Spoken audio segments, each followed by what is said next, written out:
चलिए दोस्तों, आज हम लोग पढ़ने वाले हैं क्लास 11th के मैथ चैप्टर्स का एक्सरसाइज 1.3।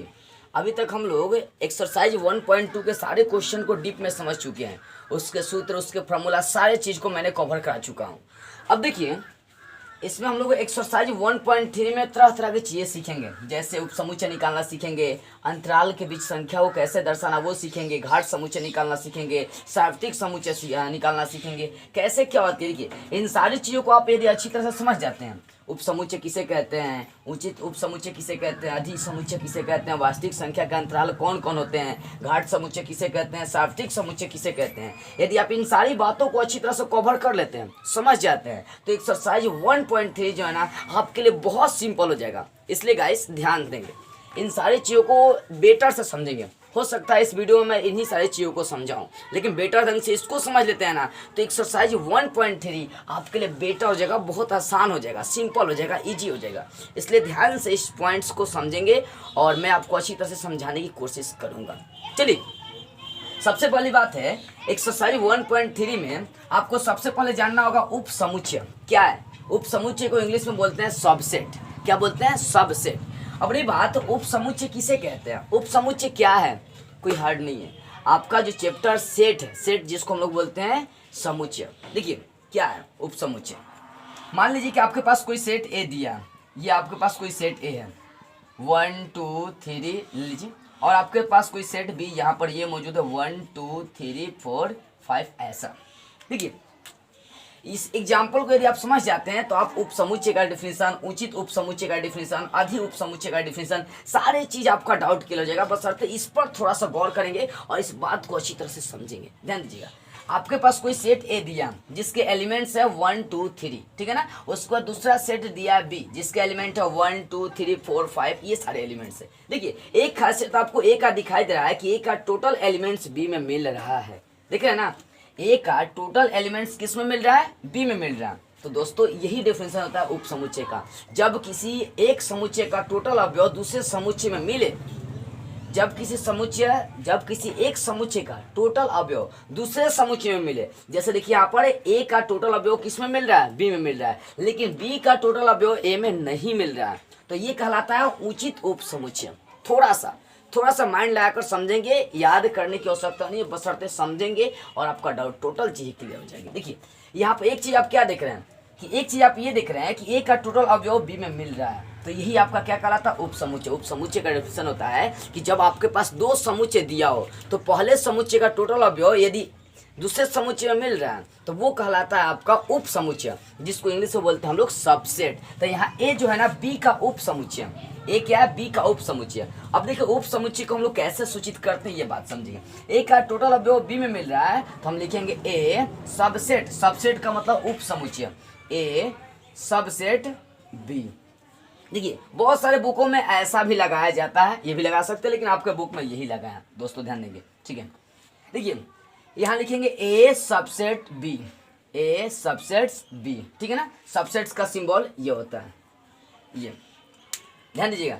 ऐसा क्यों कर पाया मैंने, क्यों किया, क्योंकि ए का टोटल अवयव किस में मिल रहा है, बी में मिल रहा है। ध्यान दीजिएगा, ए का टोटल अवयव किस में मिल रहा है, बी में मिल रहा है। मतलब क्या रहेगा, उपसमुच्चय को जांचना हो तो दो समुच्चयों के बीच हम लोग उपसमुच्चय को जांच सकते हैं। जैसे इसका डिफिनेशन कैसे देंगे आप कि जब दो समुच्चय दिया हो तो पहले समुच्चय का टोटल अवयव दूसरे समुच्चय में मिलनी चाहिए, तो वो कहलाता है आपका उपसमुच्चय, जिसको इंग्लिश में बोलते हैं सबसेट। और उपसमुच्चय का सिंबल ये होता है, इसको बोलेंगे क्योंकि यहाँ पर ए का टोटल एलिमेंट्स बी में मिल रहा है, तो इसको बोल सकते हैं कि ए जो है ना बी का सबसेट्स है, ए जो है ना बी का उपसमुच्चय है। बातें आई हो तो आपको समझ में आई होगी, नहीं आई हो तो मैं और भी आपको एग्जांपल देकर समझाने की कोशिश करता हूं। बात देखिएगा, उपसमुच्चय, उपसमुच्चय जिसको इंग्लिश में बोलते हैं सबसेट्स। जब दो आपको समुच्चय दिए हो, जब दो समुच्चय दिए हो, जब दो सेट दिए हो तो पहले सेट का टोटल एलिमेंट्स किस में मिलने चाहिए, बी में। जैसे यहाँ पर देख सकते हैं ए का टोटल अवयव किस में मिल रहा है, बी में मिल रहा है। ए का टोटल अवयव किस में मिल रहा है, बी में। इसका मतलब है कि ए बी का क्या है, उपसमुच्चय है। अब रही बात इसका डिफिनेशन देंगे कैसे आप, बात थोड़ा सा समझिए ध्यान से, मैं लिखवाऊंगा डेफिनेशन नहीं, बशर्ते आपको समझा देता हूँ। जब दो समुच्चय दिए हों तो पहले समुच्चय का टोटल एलिमेंट्स, टोटल अवयव दूसरे समुच्चय में मिलनी चाहिए, तब वो कहलाएंगे एक अवयव, मतलब पहला सेट दूसरे समुच्चय का कहलाएंगे उप समुच्चय। बात ध्यान से थोड़ा सा मोटा मोटी और समझते हैं। जब दो समुच्चय दिए हों, कितने समुच्चय? दो। जब दो समुच्चय दिए हों तो पहले समुच्चय का टोटल अवयव दूसरे समुच्चय में मिलनी चाहिए, तब वहां पर पहला समुच्चय दूसरे समुच्चय का उप समुच्चय कहलाता है, जिसको इंग्लिश में सबसेट बोलते हैं। देखिए ए सबसेट्स बी, क्यों? क्योंकि ये दर्शा रहा है कि ए का टोटल एलिमेंट्स किस में मिल रहा है? बी में मिल रही है। बात छोटी है, ध्यान से समझिएगा। तो आई होप आप उप समुच्चय का डिफिनेशन समझ गए होंगे। मतलब क्या कि जब पहले समुच्चय का अवयव टोटल दूसरे समुच्चय में मिलेगी तो कहेंगे कि ए बी का क्या है? उप समुच्चय है। अब देखिए आपने यहाँ पर एक चीज ये देखा कि ए का टोटल एलिमेंट्स किस में मिल रहा है? बी में। लेकिन मैं बात अब थोड़ा सा उल्टा करूँ, क्या ए का टोटल अवयव यदि बी में मिल रहा है लेकिन बी का टोटल अवयव ए में मिल रहा है कि नहीं? नहीं दोस्तों, देखिए 1 2 3, बात को थोड़ा सा ध्यान दीजिए, आप गौर कीजिए और इस बात को समझने की जरा सा कोशिश करेंगे।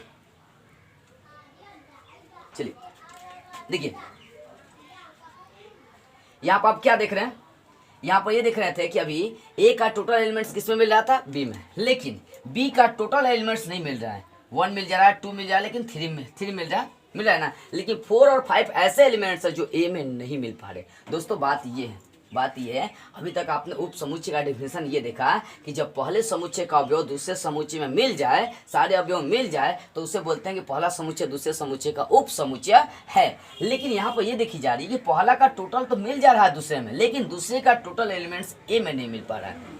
इसका मतलब क्या है कि उचित उप समुच्चय का डिफिनेशन आप इस तरह से दे सकते हैं कि जब दो समुच्चय दिए हो तो पहले समुच्चय का टोटल अवयव दूसरे में मिलनी चाहिए, लेकिन दूसरे समुच्चय में कम से कम एक ऐसा अवयव हो जो ए में नहीं मिले।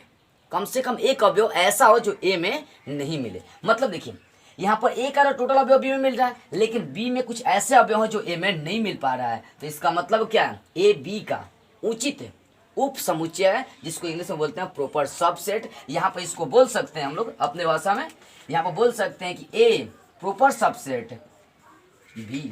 ध्यान देंगे, ये आपका उप समुच्चय का सिंबल है और ये आपका प्रॉपर सबसेट का सिंबल है, मतलब उचित उप समुच्चय का सिंबल है।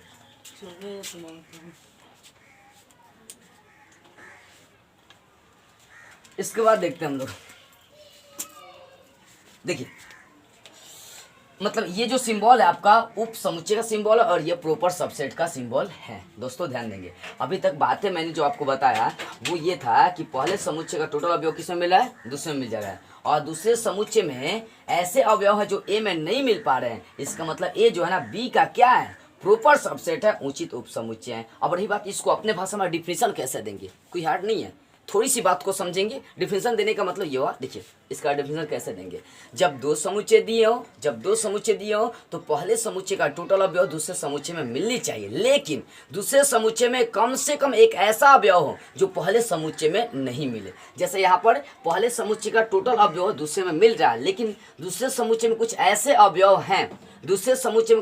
अवयव हैं जो ए में नहीं मिल पा रहा है। इसका मतलब ए जो है ना बी का क्या हुआ? बी का प्रॉपर सबसेट हुआ। प्रॉपर मतलब उचित उप समुच्चय हुआ। चलिए ये भी बातें शायद आपको अच्छी तरह सब समझ में आ गई होगी, कोई हार्ड नहीं है, थोड़ा सा माइंड लगाना, बस थोड़ा सा, हार्ड नहीं है। कोई भी चीज़ें हार्ड नहीं होती है, आपके समझने पर डिपेंड करता है। अभी तक मैंने जो भी चीज़ आपको बताया थोड़ा लेट से ही बताया, लेकिन बहुत अधिक उस पर जोर डाला ताकि मैं आपको समझा सकूं। देखिए आपने उप समुच्चय का क्या डेफिनेशन दिया कि जब पहले समुच्चय का टोटल अवयव दूसरे समुच्चय में मिले तो पहला समुच्चय दूसरे समुच्चय का उप समुच्चय कहलाता है, जैसे ए सबसेट्स बी। उसके बाद प्रॉपर सबसेट्स का आपने डेफिनेशन ये दिया दूसरे उचित उप समुच्चय का कि जब पहले समुच्चय का टोटल अवयव बी में दूसरे समुच्चय में मिले, लेकिन दूसरे समुच्चय में कम से कम एक अवयव ऐसा होना चाहिए जो पहले समुच्चय में नहीं मिले, तब जाकर कह सकते हैं कि ए जो है ना बी का प्रॉपर सबसेट्स है। प्रॉपर सबसेट्स का ये सिंबल है। अब तीसरी बात हम लोग समझते हैं अधि समुच्चय क्या होता है। अधि समुच्चय जिसको इंग्लिश में बोलते हैं सुपर सेट्स। दोस्तों ये सारी बातें आप समझ जाएंगे तो ही जाकर आप एक्सरसाइज 1.3 के सारे क्वेश्चन को बेटर ढंग से समझ पाएंगे। इसलिए मैं चाहता हूं कि इन सारी बातों पर आप गौर करें, ध्यान दें, ताकि आपको एक्सरसाइज 1.3 हार्ड नहीं लगे। अब देखिए आपको जानना है अधि समुच्चय जिसको इंग्लिश में बोलते हैं सुपर सेट। अब ये है क्या, अधिसमुच्चय। देखिए दोस्तों, अभी तक आपने ये पढ़ा कि पहले समुच्चय का टोटल अवयव दूसरे में मिलनी चाहिए, लेकिन अब उल्टा करेंगे, अब दूसरे समुच्चय का टोटल अवयव पहले में मिलना चाहिए, तब वो जाके कहलाएगा अधिसमुच्चय। बात समझिए, यहाँ पर तो ऐसा नहीं है, दो समुच्चय दिया है तो दूसरे समुच्चय का टोटल अवयव पहले में मिल जाए क्या, नहीं ना। यहाँ पर 1 मिल जाएगा, 2 मिल जाएगा, 3 मिल जाएगा, लेकिन 4 5 नहीं मिल पा रहा है। तो हम ऐसा कोई एग्जाम्पल लेते हैं जो अधिसमुच्चय कहलाए। मान लीजिए मैंने एग्जाम्पल यहाँ पर ले लिया, यहाँ पर ले रहा हूँ एग्जाम्पल। मान लीजिए ए बराबर मेरे को मिल गया 1 2 3 4, ले लीजिए। और यहाँ पे एक और ले लीजिए एग्जाम्पल 1 2 3, ये ले लीजिए दूसरा समुच्चय ये, ठीक है ना।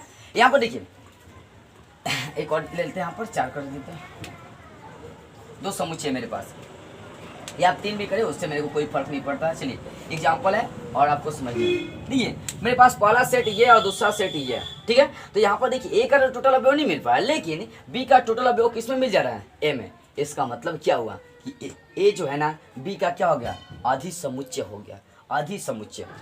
बात दोस्तों बड़ी सिंपल सी है, थोड़ा सा माइंड लगाएंगे और बात को समझेंगे। तीनों चीज़ों एक दूसरे पर ही आधारित है, इधर उधर करके है। आपने देखिए यहाँ पर सबसे पहली बात है, जब दो समुच्चय दिए हो तो दूसरे समुच्चय का टोटल अवयव ए में मिलनी चाहिए, पहले समुच्चय में मिलनी चाहिए, तब कहलाएगा पहला समुच्चय दूसरे समुच्चय का अधिसमुच्चय कहलाएगा। देखिए बात क्या, इन सारे चीज़ों को मैं इन तीनों डिफिनेशंस को अपने भाषा में आपको कवर कराता हूँ।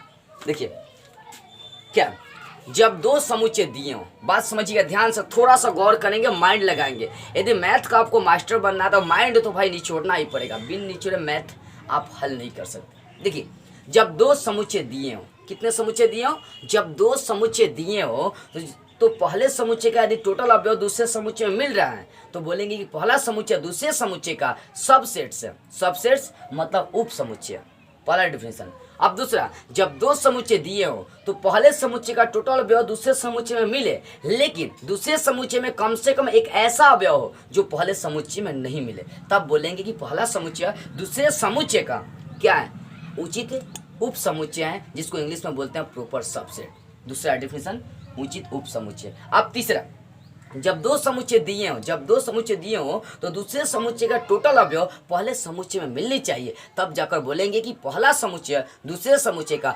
अधिसमुच्चय है, जिसको हम लोग बोलते हैं सुपर सेट। ये तीनों बातें आपको क्लियर हुई होगी। अभी तक नहीं क्लियर हुई है तो मैं एक बार और एग्जाम्पल देकर आपको अच्छी तरह से समझाने की कोशिश करूंगा, ताकि आपको कहीं दिक्कत नहीं हो, दिक्कत का सामना नहीं करना पड़े। देखिए दोस्तों, पहली बात ये एग्जांपल देखिए, यहाँ पर पहला समुच्चय का टोटल अवयव दूसरे समुच्चय में मिल रहा है तो बोलेंगे कि ए बी का क्या है, सबसेट्स है, ठीक है ना। अब देखिए यहाँ पर ए का टोटल अवयव बी में मिल रहा है, लेकिन बी में कम से कम एक ऐसा अवयव जो ए में नहीं मिल पा रहा, मतलब ए बी का क्या है, उचित उप समुच्चय भी है। बात यहाँ पर देखिए, मैंने यहाँ पर एक और एग्जांपल ले लिया, ए बराबर 1 2 3 4 और बी बराबर ले लिया 1 2 3, इतना एग्जांपल ले लिया। देखिए तो ए का टोटल अवयव बी में नहीं मिल रहा है, लेकिन बी का टोटल अवयव किस में मिल जा रहा है, ए में मिल रहा है। इसका मतलब क्या हुआ, इसका मतलब हुआ कि ए बी का क्या हो गया, अधिसमुच्चय। और इसको सिंबॉलिक तौर पर कैसे लिखते हैं, ध्यान दीजिएगा, इसको सिंबॉलिक तौर पर कैसे लिखेंगे, ऐसे ए अधिसमुच्चय, जिसको बोलेंगे अधिसमुच्चय सुपरसेट बी। देखिए दोस्तों, इसका मतलब ये हुआ, देखिए इसका मतलब था कि ए का टोटल अवयव बी में मिल रहा है, लेकिन इसका मतलब है कि बी का टोटल अवयव किस में मिल रहा है, ए में, तो ये कहलाएगा अधिसमुच्चय। देखिए बात समझिएगा ध्यान से, तीनों सिंबल मैंने ये यूज किया, पहले के लिए ये यूज किया था ए सबसेट बी, दूसरे के लिए मैं यूज किया था ए सबसेट बी, तीसरे के लिए मैं यूज किया ए प्रॉपर सुपरसेट बी। ये तीनों सिंबल को थोड़ा सा समझेगा ध्यान से, और मैं चाहूँगा कि कहीं आपको दिक्कत का सामना नहीं करना पड़े, क्योंकि ये सारी चीज़ें हार्ड नहीं है, थोड़ा सा माइंड लगाने पर डिपेंड है कि आप इसको कैसे समझते हैं, कौन कौन से तरीक़ा से समझते हैं। देखिए दोस्तों, वीडियो थोड़ा लंबा होगी मैं जानता हूँ, लेकिन मैं इन सारी चीज़ों का मक्खन करा कर रहूँगा ताकि आपको दिक्कत नहीं हो, क्योंकि दोस्तों ये आपका एक्सरसाइज 1.3 इन्हीं सारी चीज़ों पर आधारित है। जब तक आप इन सारी चीज़ों पर गौर नहीं करेंगे ना, फोकस नहीं करेंगे ना, मेरा मानना ये है कि जब तक ये नहीं करेंगे ना, मतलब ये सारी चीज़ें नहीं जानेंगे ना, तब तक एक्सरसाइज 1.3 आपके लिए हार्ड ही लगेंगे, हार्ड ही लगेंगे। टीचर्स बहुत जगह यही फॉल्ट कर जाते हैं लोग कि फार्मूला या उसका जो थ्योरी होता है नहीं बता पाते, और एक डायरेक्ट क्वेश्चन बनाने से क्या होता है ना, बच्चे को उतना समझ में नहीं आ पाती है। तो थोड़ा सा गौर करेंगे। देखिए इसका मतलब हुआ कि ए का टोटल अवयव बी में मिल रहा है, तो ए सबसेट बी बोलेंगे उप समुच्चय। इसका मतलब है कि ए का टोटल अवयव बी में मिल रहा है, लेकिन बी में कम से कम एक ऐसा अवयव है जो ए में नहीं मिल पा रहा है, तो ये हो गया उचित उप समुच्चय। और यहाँ इसका मतलब हुआ कि इसका मतलब ये हुआ कि बी का टोटल अवयव किस में मिल रहा है, ए में मिल रहा है, तो ये कहलाया अधिसमुच्चय। मतलब सबसेट्स, प्रॉपर सबसेट्स और सुपरसेट आपका क्लियर हो गया। एक बार और मैं मोटा मोटी आप सभी को बताना चाहता हूँ ये तीनों डिफिनेशंस क्या है, कैसे आप लिखेंगे। देखिए, उप समुच्चय जिसको इंग्लिश में सबसेट्स बोलते हैं, इसका डिफिनेशन आप कैसे देंगे। जब दो समुच्चय दिए हों तो पहले समुच्चय का टोटल अवयव दूसरे समुच्चय में मिले तो वो कहलाता है एक दूसरे का सबसेट्स कहलाता है, उप समुच्चय कहलाता है। ठीक है, अब दूसरा देखिए, उचित उप समुच्चय जिसको इंग्लिश में बोलते हैं प्रॉपर सबसेट्स। ये क्या, देखिए, जब दो समुच्चय दिए हों तो उसमें पहले समुच्चय का टोटल अवयव दूसरे समुच्चय में मिले, लेकिन दूसरे समुच्चय का कम से कम एक ऐसा अवयव हो, दूसरे समुच्चय में कम से कम एक ऐसा अवयव हो जो पहले समुच्चय में न मौजूद हो, पहले समुच्चय में नहीं हो, तब पहला समुच्चय दूसरे समुच्चय का उचित उप समुच्चय कहलाता है, जिसको इंग्लिश में प्रॉपर सबसेट बोलते हैं। तीसरा अधिसमुच्चय, जब दो समुच्चय दिए हों तो दूसरे समुच्चय का टोटल अवयव पहले समुच्चय में मिले तो वो कहलाता है एक दूसरे का वो अधिसमुच्चय, जिसको इंग्लिश में बोलते हैं सुपरसेट्स कहते हैं। ओके, ये सारी बातें आपको समझ में आई होगी। अब देखिए, हम लोग चलते हैं वास्तविक संख्याओं के अंतराल के बारे में थोड़ा सा डीप में जानते हैं। वास्तविक संख्या के अंतराल के बारे में जानते हैं, क्योंकि एक्सरसाइज 1.3 में इन सारी चीज़ों को अच्छी तरह समझना है और पढ़ना है। देखिए, वास्तविक संख्या को सबसे पहले आपको तो मालूम होना चाहिए किससे सूचित करते हैं, कैपिटल आर से सूचित करते हैं। दोस्तों, इसको समझाने के लिए मैं इन सारी चीज़ों को मिटा देता हूँ। आई होप आपको ये सारी चीज़ें subsets, proper subsets, super subsets, ये बातें तीनों आपको समझ में आ गई होगी। ठीक है, चलिए अब हम लोग देखते हैं। अब हम लोग को जानना है वास्तविक संख्या के अंतराल को जानना है। किसको जानना है, वास्तविक संख्या के अंतराल के बारे में थोड़ा सा डीप में पढ़ते हैं और समझने की कोशिश करते हैं। देखिए, वास्तविक संख्या का अंतराल, देखिए अंतराल जो है ना वास्तविक संख्या के चार तरह का पढ़ना है। वास्तविक संख्या का अंतराल चार तरह से आपको पढ़ना है, चार तरह से आपको जानना है। अब मैं थोड़ा सा इसको डीप में इसको भी बताऊंगा ताकि आपको कहीं दिक्कतों का सामना नहीं करे। दोस्तों, वीडियो थोड़ा सा लंबा होगी, लेकिन सारी बातें आपको एक एक डाउट्स को मैं क्लियर कराऊंगा पूरा का पूरा, इसलिए इस वीडियो को पूरा जोर देखिएगा। देखिए, हम लोग को जानना है वास्तविक संख्या के अंतराल। देखिए, अंतराल जो होते हैं ना चार तरह के बन जाते हैं, बात को समझिएगा।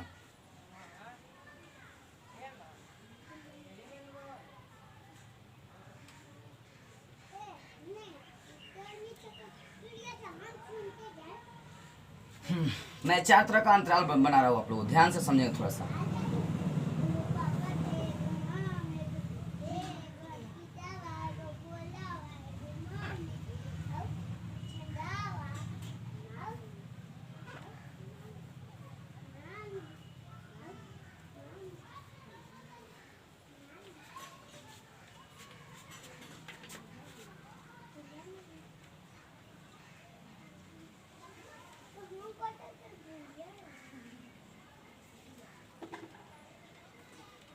बात समझिएगा, मैं अंतराल को क्लियर करने जा रहा हूँ, कहीं भी आपको इसमें दिक्कतों का सामना नहीं करना पड़ेगा। यदि इन सारी चीज़ों को आप समझ जाते हैं ना, तो आपके लिए अंतराल जो है ना बड़ी सिंपल हो जाएगा। और इसके सारे क्वेश्चनों को बता रहा हूँ ना, उखाड़ के फेंक दीजिएगा। इसलिए ध्यान से भाई समझेंगे इस अंतराल को, कैसे क्या है क्या नहीं है। चलिए, चार तरह का मैं डायग्राम आपको बना दिया हूँ।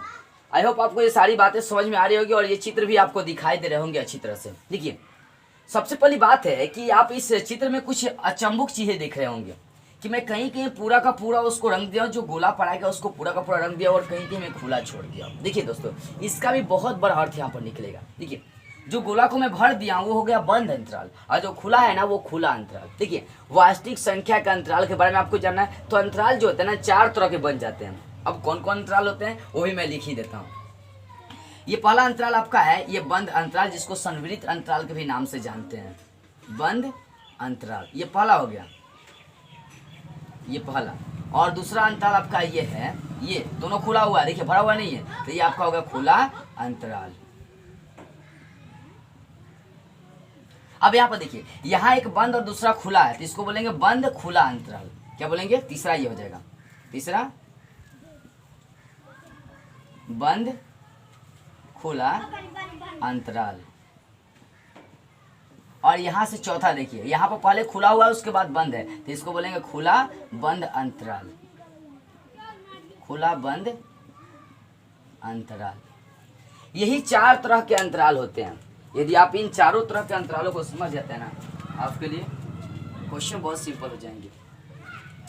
देखिए, तो वास्तविक संख्या का अंतराल कितने तरह के हो जाते हैं? 4 तरह के हो जाते हैं। कौन कौन? पहला देखिए, यहाँ पर गोला जो है ना भरा हुआ है, जिसके कारण से इसको लोग बंद अंतराल, और यहाँ पर गोला जो है ना दोनों देखिए दिखाई दे रहे ना, खुला हुआ है, अंदर नहीं रंगा हुआ है, ये खुला अंतराल हो गया। अब यहाँ पर जो है ना एक बंद दूसरा खुला है, इसको बोलेंगे बंद खुला अंतराल, और यहाँ पर पहला खुला दूसरा बंद, इसको बोलेंगे खुला बंद अंतराल। ये 4 तरह के अंतराल होते हैं। अब देखिए, बंद अंतराल जो होते हैं ना बड़े ब्रेकेट को दर्शाते हैं, मतलब जहां से आप स्टार्ट कर रहे हैं वहीं तक आपको जाना पड़ेगा। देखिए, यहाँ ए से स्टार्ट कर रहे हैं, बंद अंतराल ये दर्शाती है कि जहां से आप स्टार्ट कर रहे हैं उस बिंदु से लेकर उसके अंतिम बिंदु तक आपको जाना ही पड़ेगा, ठीक है ना। और खुला अंतराल ये दर्शाता है कि जहां से आप स्टार्ट कर रहे हैं वहां से आगे बढ़ के चलना होगा, और जहां जाना उससे ठीक पीछे आना होगा। मतलब क्या? देखिए दोस्तों, बंद अंतराल जो है ना लेस देन या ग्रेटर देन इज इक्वल में दर्शाती है। इज इक्वल में जहां से स्टार्ट करेंगे वहीं तक जाना है, और ये दर्शाता है सिर्फ लेस देन ग्रेटर देन को दर्शाता है। लेस देन का मतलब उससे कम, ग्रेटर देन का मतलब उससे अधिक।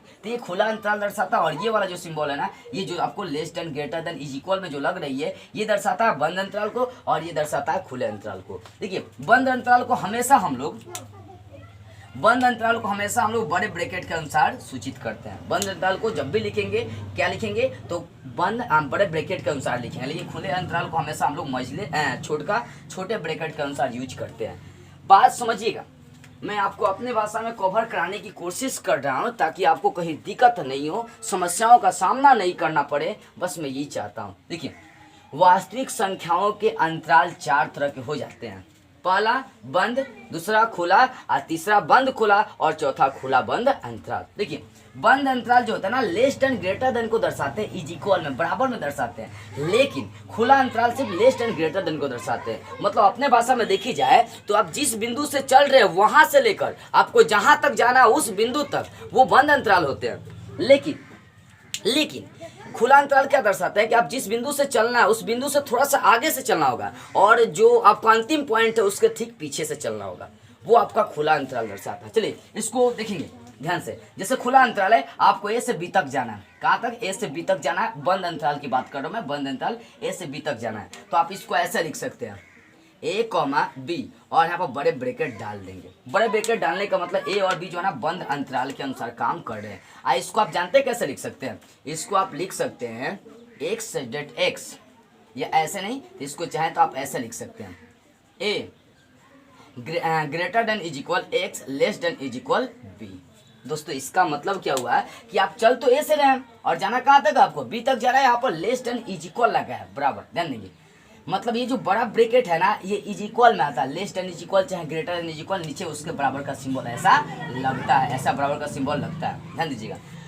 तो ये आपका जो बड़ा ब्रैकेट है ये दर्शाता है बंद अंतराल को। इसको आप ऐसे लिखेंगे ए, और इस ब्रैकेट का मतलब लेस देन इज इक्वल चाहे ग्रेटर देन इज इक्वल, और उसके बाद एक्स, और उसके बाद क्या करेंगे less than is equal b. जैसे एक और बात को समझेंगे, अब मान लीजिए ये खुला अंतराल है, तो ए से बी तक जाना है, तो खुला अंतराल छोटा ब्रैकेट लगाएंगे, खुला अंतराल हो जाएगा, ठीक है ना। ये खुला अंतराल को दर्शा रही है, छोटा ब्रैकेट खुला अंतराल को दर्शाती है। देखिए, इसको आप कैसे लिखेंगे? ऐसे a less than x, a greater than x, less than क्या हो जाएगा बी। देखिए, खुला अंतराल की सबसे बड़ी खासियत यही बन रही है कि यहाँ पर मैं इज इक्वल नहीं लगा रहा। क्या हो रहा है? यहाँ पर इज इक्वल नहीं लग पा रही है। खुला अंतराल की सबसे बड़ी खासियत बन जा रही है, ध्यान देंगे। मतलब देखिए, बड़े अंतराल में मतलब जो बंद अंतराल था उसमें इज इक्वल लगा रहा था, लेकिन खुला अंतराल में इज इक्वल नहीं लग रहा है, सिर्फ लेस देन ग्रेटर देन में यहाँ पर यूज कर रहा हूँ, ठीक है ना। अब मान लीजिए कोई एग्जांपल मैं आपको देता हूँ। तो ये पहला हो गया बंद अंतराल, ये दूसरा हो गया आपका खुला अंतराल। मान लीजिए पहले इन सारी चीज़ों को समझ लेते हैं। अब देखिए, ये जो ना तीसरा जो है ना बंद और खुला अंतराल है। पहला बंद है, दूसरा क्या है? खुला है ना, बंद खुला अंतराल। तो बंद के लिए आपको याद होनी चाहिए, बंद के लिए आप क्या लगाते हैं? बड़े ब्रैकेट यूज करते हैं, ठीक है। तो ए से बी तक तो आपको जाना ही है, ठीक है ना। लेकिन खासियत ये है कि बंद से खुला जाना, बंद से खुला। तब मैंने बंद कर दिया, एक और से आपको क्या करना है? खोल देना है। मतलब ध्यान दीजिएगा बाबू, हार्ड नहीं है, बहुत सिंपल चीज़ें हैं। ध्यान दीजिएगा, एक ओर से आपको बंद करना है, एक ओर से खुला करना है, तो ये बंद खुला अंतराल हो गया। इसको कैसे लिखेंगे, तो वही ए, पहला बंद है तो बंद के लिए इज इक्वल लगाना पड़ेगा आपको एक से, और दूसरा जो है ना आपका सिंबल खुला हुआ है तो इसके लिए लगाएंगे लेस देन, सिर्फ लगाएंगे, इज इक्वल यूज नहीं करेंगे। तो ये होगा बंद खुला अंतराल। चौथा क्या है, चौथा देखिए, चौथा खुला से बंद की ओर जा रहा है। किसकी ओर जा रहा है, आपको ए से बी तक जाना है, लेकिन शर्त ये है कि खुला से कहाँ जाना है, बंद की ओर जाना है। देखिए, पहला बंद से बंद था, दूसरा खुला से खुला था, तीसरा बंद से खुला है, और चौथा खुला से बंद अंतराल की ओर। अब इसको कैसे लिखिएगा, ए से बी, ए से तो जाना ही है, लेकिन पहला खुला अंतराल है तो खुला के लिए सिर्फ क्या करेंगे, लेस देन या ग्रेटर देन यूज करेंगे, ठीक है ना। उसके बाद एक से, और उसके बाद बंद है तो इसके लिए इज इक्वल आपको लगाना पड़ेगा, यहाँ पर हो जाएगा बी। तो ये चार तरह के आपका अंतराल बन जाते हैं। अब इन सारी चीज़ों को एग्जाम्पल के द्वारा मैं चाहूँगा कि आपका टोटल डाउट जो है ना क्लियर हो जाए, एक भी डाउट आपका इसमें नहीं रहे। दोस्तों, दो चीज़ें इसमें बहुत इंपॉर्टेंट थी जो मैं आपको बहुत ही लंबा रहा हूँ, बहुत ही समझा रहा हूँ, ठीक है ना। तो ये रहा आपका चार तरह का अंतराल रहा। ये चार तरह का अंतराल आपके लिए हार्ड नहीं है, बस सिंपल सी है। अब मैं एग्जाम्पल देना चाहूँगा। मान लीजिए कि आपको 2 से 3 तक जाना है पॉइंट, ये ए और बी की जगह पर आपका ये है, बात समझिएगा ध्यान से। आपका 2,3 दे दिया और यहाँ पर ये बड़े ब्रैकेट का यूज कर दिया, ध्यान दीजिएगा, बड़े ब्रैकेट का यूज कर दिया और बोल दे कि समुच्चय निर्माण रूप में इसको लिखिए, ठीक है ना। तो कैसे लिखिएगा, ध्यान दीजिएगा, 2,3 2, ठीक है ना, और ये बड़े ब्रैकेट को दर्शा रहा है, बड़े bracket is equal greater than या लेस देन इज इक्वल में दर्शाता है, तो greater than less than is equal में लगा देंगे। उसके बाद क्या लिखेंगे, एक्स, अब फिर यहाँ पर लगाएंगे ए, लेस देन इज इक्वल क्या लगाएंगे 3। ये आपका हो गया समुच्चय निर्माण रूप बंद खुले अंतराल का। बात समझिए, कोई हार्ड चीज़ें नहीं है। देखिए, जैसे 2,3 आपको दिया ना बंद अंतराल में, दोनों बंद अंतराल है, तो 2 less greater than is equal x, less than is equal 3 apply मैंने कर दिया। मान लीजिए कि आपको ये दे दिया 2,3, यहाँ पर छोटा ब्रैकेट लगा दिया, इसका मतलब ये खुला अंतराल हो गया। तो क्या लिखेंगे, 2, उसके बाद लेस देन या ग्रेटर देन एक्स, उसके बाद लेस देन या ग्रेटर देन क्या लगा देंगे 3, आपका ये हो जाएगा खुला अंतराल। मान लीजिए कि आपको यही दे दिया 2,3, और पहला में बंद दे दिया, दूसरा में खुला अंतराल आपको लगा दिया, तब क्या करेंगे, वही लिखेंगे 2, और पहला में क्या है बंद अंतराल है, तो बंद अंतराल के लिए इज इक्वल आपको लगाना पड़ेगा, फिर एक्स और 3 है, तो इसके लिए आपको सिर्फ लेस देन या ग्रेटर देन यूज करना पड़ेगा, नीचे बराबर का या इक्वल का चिन्ह नहीं लगाना पड़ेगा। तो ये आपका हो गया बंद खुला अंतराल। मान लीजिए कि आपको एक और यही दे दिया 2,3 पर पहला खुला, दूसरा बंद अंतराल दे दिया आपको, तो इसको लिखेंगे 2 लेस देन या ग्रेटर यूज करेंगे एक से, और यहाँ पर दूसरा अंतराल बंद है, इसके लिए हम लोग क्या लगाना पड़ेगा, इज इक्वल वाला सिंबल यूज करना पड़ेगा, यहाँ पर लगा देंगे 3। तो ये 3 से 4 तरह का आपका अंतराल है, जिसका शुरू से अंत तक हम लोग योगदान देखेंगे, शुरू से अंत तक इस चैप्टर्स में एक्सरसाइज 1.3 में। तो आई होप आपको ये बातें समझ में आ गई होगी। अंतराल 4 तरह के होते हैं, वास्तविक संख्याओं का अंतराल 4 तरह के होते हैं, बंद अंतराल, खुला अंतराल, फिर बंद खुला अंतराल, और चौथा होता है खुला बंद अंतराल। आपका क्वेश्चन ऐसे पूछेगा, या तो क्या करेगा ना, देखिए कभी कल ऐसा करता है, ऐसे अंतराल देगा तो आप तो उसको कवर कर सकते हैं, उसको समुच्चय निर्माण रूप में लिख सकते हैं। अब मान लीजिए कि आपको इस रूप में दिया, तो इसको आपको कैसे लिखना पड़ेगा, रोस्टर फॉर्म इसको बोल सकते हैं। देखिए, ये आपका रोस्टर टाइप का हो गया, इसको मैंने समुच्चय निर्माण रूप में कवर कर दिया, चेंज अप कर दिया। देखिए, मान लीजिए कि आपको ऐसा क्वेश्चन दे दिया, मान लीजिए आपको दे दिया 2 less than greater than is equal x, less than is equal 3, ये दे दिया, और बोले कि इसको रोस्टर फॉर्म में लिख दीजिए। तो क्या करेंगे, कुछ नहीं करेंगे, अंतराल के रूप में लिखने के लिए बोलेगा तो ये क्या करेंगे, 2 है तो 2 लिख दीजिए, और 3 है तो 3 लिख दीजिए, टोटल पहले संख्या को लिखना, ठीक है। अब देखिए यहाँ पर दोनों जगह क्या लगाया, तो इज इक्वल वाला लगाया, मतलब ये कौन सा दोनों जगह कौन सा अंतराल हो जाएगा, बंद अंतराल। और यही ये लिख देगा कि 2 greater than x, less then 3। यहाँ पर पहले संख्या जो दिया उसको तो लिख ही देंगे, 2-3 दिया उसको लिखिए, लेकिन यहाँ पर इज इक्वल नहीं दिया, सिर्फ लेस देन ग्रेटर देन दिया, इसका मतलब यहाँ पर खुला अंतराल लगा देंगे। मान लीजिए कि ऐसा आपको दे दिया 2 greater than is equal x, less then 3, तो इसका मतलब क्या, पहले संख्या को लिखना पड़ेगा 2,3। अब देखिए पहला में इज इक्वल लगा, यानी ये बंद अंतराल को दर्शाएगा और ये खुला अंतराल को, तो पहला बंद, दूसरा क्या हो जाएगा, खुला अंतराल को दर्शा देगा, ठीक है। अब यही मान लीजिए 2 greater than x, less than is equal 3 दे दिया, तो पहले तो संख्या को लिखिएगा 2,3, लेकिन पहला यहाँ पर देखिए क्या खुला को दर्शा रहा है, खुला अंतराल, और दूसरा दर्शा रहा बंद अंतराल को, तो ऐसा लिखिएगा। तो आपको इस टाइप का ऐसे वैसे घुमा कर क्वेश्चन देगा, घबराइएगा नहीं। तो आई होप ये आपको अंतराल समझ में आ गई होगी। अब देखिए हम लोग को अब इसमें तीसरा टॉपिक पढ़ना है, घाट समुच्चय क्या है, इसको इंग्लिश में पावर सेट बोलते हैं, पावर सेट। अब इसमें ये इंपॉर्टेंट है, पावर सेट घाट समुच्चय है क्या, चलिए दोस्तों, ये अंतराल आपको समझ में आ गया हो तो मैं इसको मिटका रहा हूँ। अब हम लोग समझेंगे घाट समुच्चय होती क्या है, किसे कहते हैं घाट समुच्चय। इस डाउट को सबसे पहले क्लियर करते हैं। देखिए, तो इसका स्क्रीनशॉट ले लीजिए और हम लोग आगे बढ़ते हैं। अब हम लोग पढ़ेंगे घाट समुच्चय है क्या। घाट समुच्चय मैंने अंतराल तक आपको सारी चीजें क्या किया, कवर करा दिया, क्लियर करा दिया। अब हम लोग पढ़ेंगे घाट समुच्चय और उसके बाद सार्वत्रिक समुच्चय। उसके बाद इस वीडियो का एंड करेंगे और अगले वीडियो में आपको क्वेश्चन बताऊंगा, क्योंकि वीडियो बहुत लंबा रही है। ठीक है, ध्यान दीजिएगा। मैं चाहता हूं कि आपको कहीं भी दिक्कत नहीं हो, एक एक चीज़ों को आप अच्छी तरह से समझें। तो थोड़ा सा फोकस तो करना ही पड़ेगा भाई। जिस प्रकार मैं आपको समझा रहा हूँ, थोड़ा सा आप भी मेहनत करें, उसको समझिए। और हाँ, वीडियो को लाइक करना, सब्सक्राइब करना नहीं भूलिएगा, क्योंकि आप देख ही रहे कितना मेहनत हम लोग करते हैं आपको बताने के लिए, समझाने के लिए कितना मेहनत करना पड़ता है हम लोग को। अब देखिए, तीसरा हेडिंग हम लोग को जानना क्या है। तीसरा हेडिंग हम लोग को जानना है घाट समुच्चय। क्या जानना है? घाट समुच्चय। इसको इंग्लिश में बोलते हैं पावर सेट। Power set. अब देखिए दोस्तों, घाट समुच्चय है क्या। बात छोटी सी है, हार्ड नहीं है। घाट समुच्चय क्या है, जब आपके पास कोई समुच्चय तो उसी का उप समुच्चय निकाल देते हैं ना, उसी का उप समुच्चय निकालते हैं, तो उस उप समुच्चय के संग्रह को हम लोग घाट समुच्चय बोलते हैं। बात समझिए, कोई आपके पास समुच्चय होगा, मान लीजिए कि कोई समुच्चय ए है जिसमें एलिमेंट्स 1 2 3 4 5 6 है, तो उस समुच्चय का उप समुच्चय निकालेंगे। जब किसी समुच्चय के उप समुच्चय निकालेंगे तो वही उप समुच्चय के संग्रह को हम लोग बोलेंगे कि वो घाट समुच्चय कहलाती है, पावर सेट कहलाती है। चलिए, अभी तक आपको बातें नहीं समझ में आ रही होगी, मैं जानता हूँ। एग्जाम्पल के द्वारा हम लोग समझते हैं कि घाट समुच्चय होती क्या है, पावर सेट होती क्या है। चलिए इसको समझते हैं। मान लीजिए कि आपके पास कोई सेट दे दिया ए, ये दे दिया 1 2 3। देखिए, सबसे पहले कोई सेट आपको दे दिया था, उसका उप समुच्चय बनाएंगे। उसका क्या बनाएंगे? उप समुच्चय। देखिए, उप समुच्चय कैसे बनाना है दोस्तों, किसी समुच्चय से उप समुच्चय कैसे निकालेंगे, इस बात को समझते हैं, तब जाकर हम लोग घाट समुच्चय समझेंगे। ठीक है ना। तो मान लीजिए कि आपके पास कोई सेट ए दे दिया, ए में एलिमेंट्स 1 2 3 है, और इसका मेरे को क्या निकालना? उप समुच्चय निकालना। देखिए कैसे इसका उप समुच्चय निकलेगा। पहले देखिए, उप समुच्चय निकालने के लिए सबसे पहले हम लोग रिक्त समुच्चय यूज करते हैं। 5 1 2 3 का यदि आप उप समुच्चय निकालना चाहते हैं, कोई भी मतलब किसी भी सेट का यदि आप उप समुच्चय निकालना चाहते हैं, तो आपको क्या लिखना पड़ेगा? 5 रिक्त समुच्चय होता है, मतलब इसमें एक भी एलिमेंट्स नहीं होते, वो स्वयं का क्या होता है? रिक्त उप समुच्चय कहलाते हैं। बात समझिएगा। तो किसी भी सेट का यदि उप समुच्चय निकालना हो तो सबसे पहला आपका उप समुच्चय उसका होगा 5। ठीक है ना। अब देखिए, अब एक एक एलिमेंट्स का पहले उप समुच्चय निकालेंगे, 1 का 2 का 3 का। तो देखिए यहाँ पर क्या हो जाएगा, 1 का उप समुच्चय 1, फिर 2 का उप समुच्चय क्या हो जाएगा 2, और 3 का क्या हो जाएगा 3। ठीक है, हो गया। अब क्या कर, एक एक एलिमेंट्स का मैंने क्या किया? उप समुच्चय निकालना। अच्छा, अब देखिए मैं क्या करता हूँ, दो उठाकर चलता हूँ, 1 2 का उप समुच्चय। ठीक है, 1 2। अब क्या करेंगे? 2 का 3 से चलते हैं, 2 3 हो गया। बात समझिएगा ध्यान से, कोई हार्ड नहीं है।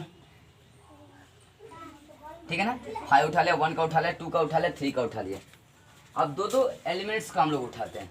दो का क्या क्या उठा लिया मैंने? 1 2 उठा लिया, फिर क्या उठा लिया? 2 3 उठा लिया। अब देखिए, और यहाँ पर कुछ बना सकते हैं क्या? 1 का 2 से हो गया, 2 का 3 से हो गया। आप बना सकते हैं 1 का 3 से, बना सकते हैं, है ना, उठा सकते हैं ना, 1 का 3 से,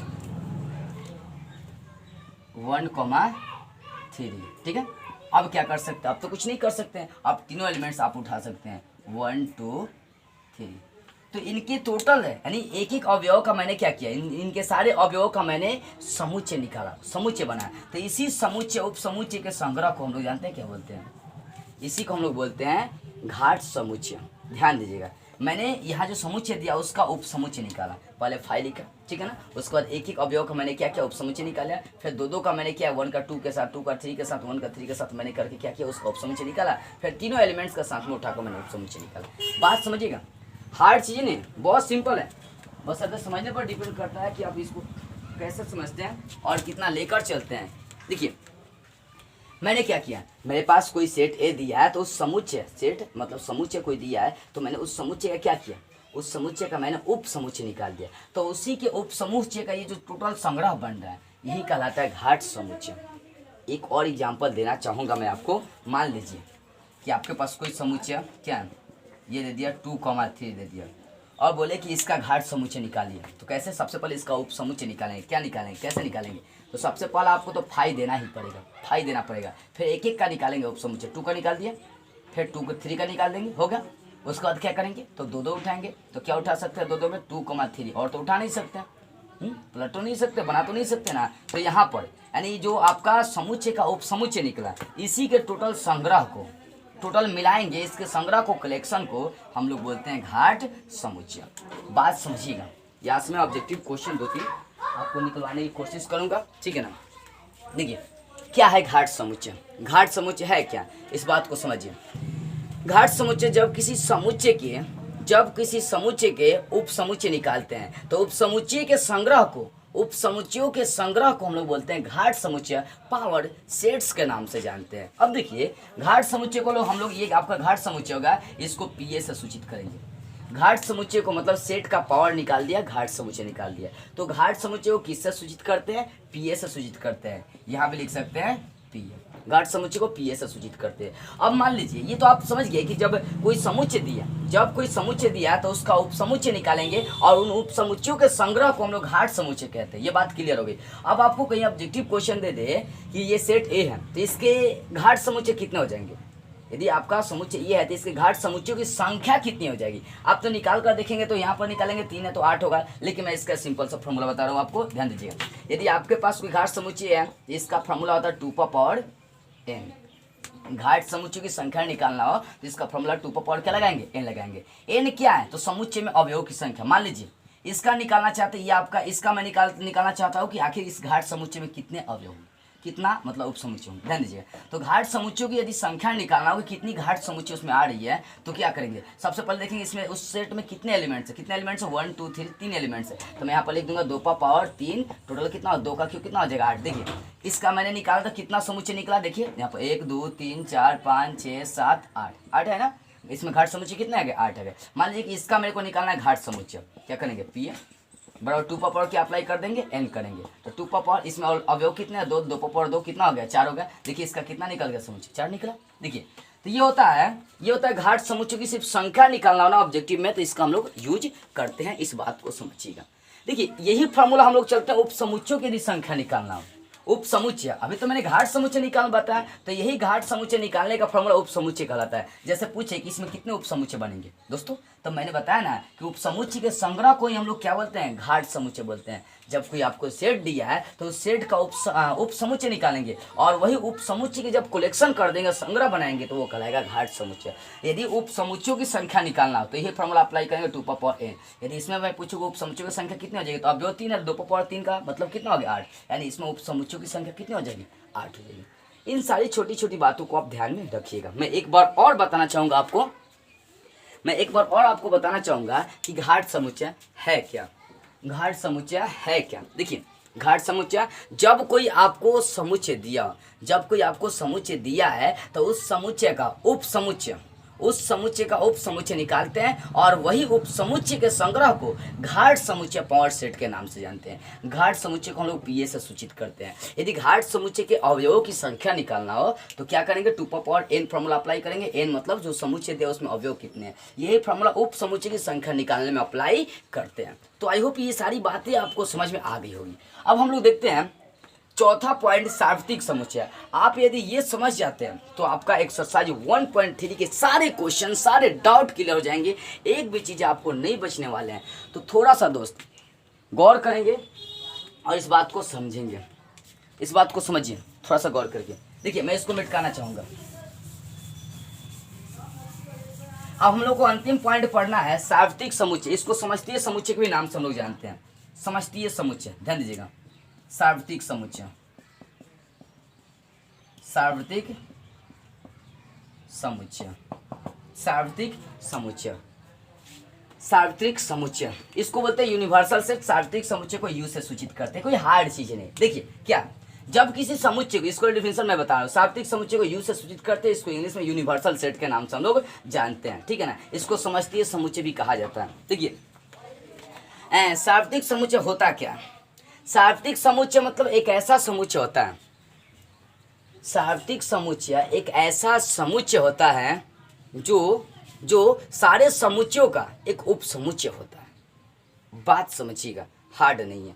मतलब यह एक ऐसा समुच्चय है जिसमें जितना भी आपको समुच्चय दिया उसका टोटल एलिमेंट्स मिलेगा। चलिए, ये बातें अभी आपको नहीं समझ में आ रही होगी, मैं आपको एग्जांपल दे रहा हूँ। ये ए बराबर आपको दे दिया 1 2 3 4 और आपको यू बराबर दे दिया यहाँ पर 1 2 3 4 5 6 7 8 9 10, ये दे दिया यू बराबर। और मान लीजिए कि एक और सेट आपके पास बी है जिसमें दे दिया 7 8 9, ये दे दिया। और मान लीजिए कि आपको एक और सेट सी है जिसमें दे दिया 1 2 3 5 7, ये दे दिया। 2 को हटा लीजिए, विषम संख्या लेकर से मान लीजिए एलिमेंट्स आपको दिया 1 3 5 7, ये दे दिया।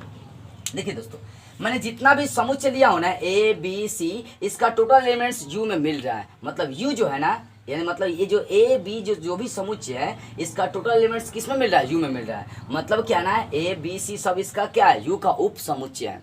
मतलब जो भी आपके पास समुच्चय है, यदि उस समुच्चय का टोटल ऑफ जो एक निश्चित समुच्चय मिल रही है, ये निश्चित समुच्चय एक सार्वत्रिक समुच्चय, निश्चित मान के चले, निश्चित समुच्चय में टोटल अवयव मिल रही है, तो इसका मतलब है कि उन समुच्चयों को उस निश्चित समुच्चय के लिए सार्वत्रिक समुच्चय कहते हैं। कुछ नहीं, हार्ड नहीं है। मैं आपको अपने भाषा में कवर कराने की हर बार कोशिश करता हूँ ताकि आपको समझ में आ जाए। ये अंतिम पॉइंट है, सार्वत्रिक समुच्चय। सार्वत्रिक समुच्चय है क्या? सार्वत्रिक समुच्चय को हम लोग यू से सूचित करते हैं। किससे? यू से सूचित करते हैं। देखिए, सार्वत्रिक समुच्चय एक ऐसा समुच्चय जो सारे समुच्चयों का उप समुच्चय होता है। मतलब जो सारे समुच्चय के एलिमेंट्स को अपने अंदर कवर करता है, अपने अंदर लाने का गुण रखता है। देखिए, यू एक ऐसा सेट है जिसमें 1 से लेकर 10 तक एलिमेंट्स है, जिसका जो एक ए का भी उप समुच्चय, बी का भी है, सी का भी उप समुच्चय, मतलब ए का भी टोटल एलिमेंट्स मिल रहा है, बी का भी मिल रहा है, सी का भी मिल रहा है। बातें समझ में आ रही है थोड़ी सी? अब तो आ रही होगी ना। देखिए, सार्वत्रिक समुच्चय एक ऐसा समुच्चय है जो सभी समुच्चयों का उप समुच्चय कहलाती है। सार्वत्रिक समुच्चय एक ऐसा समुच्चय है जो सारे समुच्चयों का उप समुच्चय कहलाते हैं। देखिए, जो भी समुच्चय है सबका उप समुच्चय क्या बन जा रहा है? यू बन जा रहा है। कोई हार्ड नहीं है। आई होप आपको ये बातें समझ में आई होगी।